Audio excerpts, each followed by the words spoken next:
हम अपना आदि देव महादेव के चरणों में प्रणाम करतानी, मैया भवानी के चरणों में प्रणाम करतानी, समस्त देवी देवताओं के चरणों में प्रणाम करतानी, 3 सूत्र बताने वाले हरेंद्र भैया नीरव जी के चरणों में प्रणाम करतानी। जितना यहाँ भाई बहन उपस्थित है, जितना हमारे यूट्यूब चैनल पर भाई बहन बानी, सभी के चरणों में प्रणाम करतानी। हमारा प्रणाम अपना चरण स्वीकार करें। हे जी भैया देखी जाए इरा छोट बहन भजन गावताड़ी, ये भजन में जो भी त्रुटि हुई, जो भी हमारे से गलती गवाई तो वो सब क्षमा करवाई बन जा। सब बड़ बहन बड़ दीदी होखम जा, अपन आशीर्वाद दे के हमरा के क्षमा करम जा।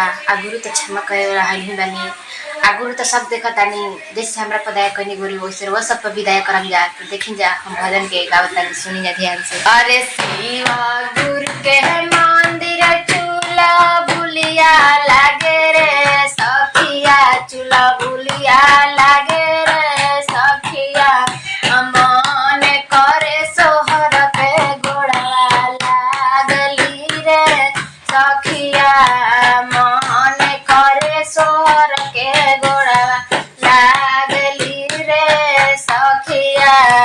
शिव गुरु के मंदिर चूल्हा बुलिया लागे रे सखिया, चूल्हा बुलिया लागे रे सखिया, रे मन करे सोहर के गोड़वा लागली रे सखिया, मन करे सोहर के गोड़वा लागली रे सखिया। शिव गुरु दानी ओ से दानी हवन रे सखिया, अरे दानी हवन रे सखिया, सब जगतिया जाने ओ घर दानी हवन रे सखिया, अरे सब जगतिया जाने महादानी हवन रे सखिया।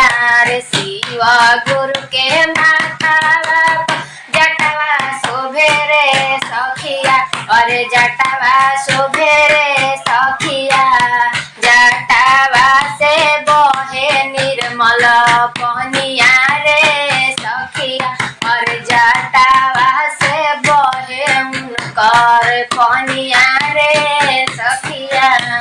शिव गुरु के गालावा में नगवा शोभे रे सखिया, अरे नागवा शोभे रे सखिया, अरे नागवा छोड़ेला फुफुकार सुन रे सखिया, नागवा छोड़ेला फुफुकार सुन रे सखिया। अरे शिव गुरु के काना में कुंडल शोभे रे सखिया, कुंडल शोभे रे सखिया, अरे हाथावा में त्रिशूल डमरुआ बाजे रे सखिया, अरे हाथावा में डम डम डमरुआ बाजे रे सखिया।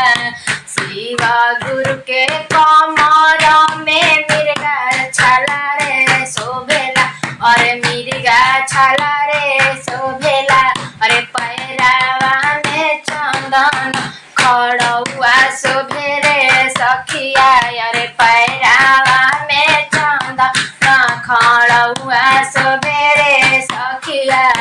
शिव गुरु के मंदिर चूल्हा बुलिया लागे रे सखिया, चूल्हा बुलिया लागे रे सखिया, अरे मन करे सोहर के गोड़वा लागली रे सखिया, मन करे सोहर के गोड़वा लागली रे सखिया। शिव गुरु के बगल में बैलवा बाड़े रे सखिया, बैलवा बाड़े रे सखिया, अरे साथावा में मैया भवानी बाड़ी रे सखिया, अरे साथावा में पार्वती मैया बाड़ी रे सखिया, अरे गोदिया में दूधू गोलालनवा बाड़े रे सखिया। शिव गुरु के मंदिर चूल्हा बुलिया लागे रे सखिया, सब जगत जाने महादानी हवे रे सखिया, अरे गावे गावे चर्चा फैलल देशों में होखे रे, अरे गावे गावे चर्चा चर्चा फैलल देश विदेश में होखे रे।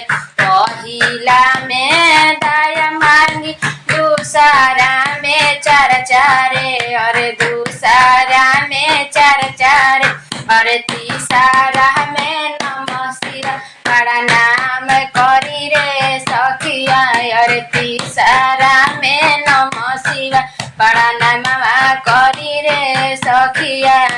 शिव गुरु के मंदिर चूल्हा बुलिया लागे रे सखिया, चूल्हा बुलिया लागे रे सखिया, अरे मन कहरे सोहर के गोड़वा लागली रे सखिया, अरे मन करे सोहर के गोड़वा लागली रे सखिया, अरे एक लोटा जलावा चढ़ाइए देनी रे सखिया, अरे भंगिया धतुरिया चढ़ाइए देनी रे सखिया, चढ़ाइए देनी रे सखिया, अरे बेल पत्थर के तुड़ी के ले आइए देनी रे सखिया, ले आइए देनी रे सखिया, अरे शिव गुरु के मंदिर चूल्हा बुलिया लागे रे सखिया, चूल्हा बुलिया लागे रे सखिया,